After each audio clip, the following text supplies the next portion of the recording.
পাশে মানুষের সাথে আমরা আছি এই বাংলাতে।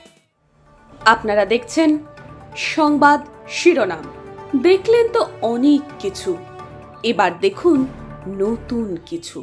নমস্কার, আমি অনিশা আর আপনারা দেখছেন সংবাদ শিরোনাম। নদিয়ার করিমপুরের পর এবার কৃষ্ণনগরে পুষ্পা সিনেমার মতো অভিনব কায়দায় গাঁজা পাচারের আগেই পুলিশের হাতে গ্রেফতার 5।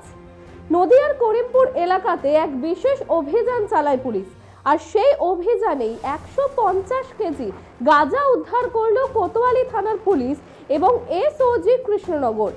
আবারও বড় সাফল্য কৃষ্ণনগর পুলিশ জেলার। পুলিশ সূত্রে খবর, একটি ইকো গাড়ি এবং একটি ছোট পিকআপ ভ্যান একসঙ্গে রাস্তা দিয়ে যাচ্ছিল।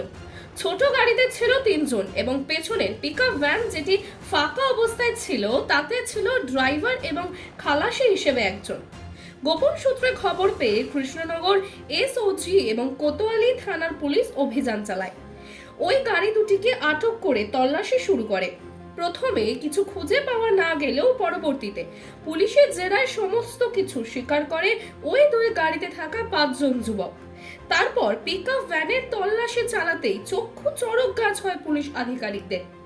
যখন পিকআপ ভ্যানের পেছনে ডালা খুলে দেখে ভেতরে সারি সারি সাজানো রয়েছে গাঁজার প্যাকেট।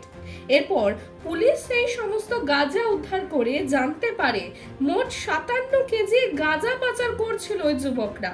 তার আগেই সেই গাঁজাগুলিকে উদ্ধার করে কৃষ্ণনগর কোতোয়ালি থানার পুলিশ এবং এসওজি কৃষ্ণনগর। পুলিশ সূত্রে খবর, ধৃত 5 জন যুবকের নাম নয়ন সাহা, রাজু সাহা, সাজ্জাদ শাহ, মিঠু মণ্ডল এবং সমর সাহা।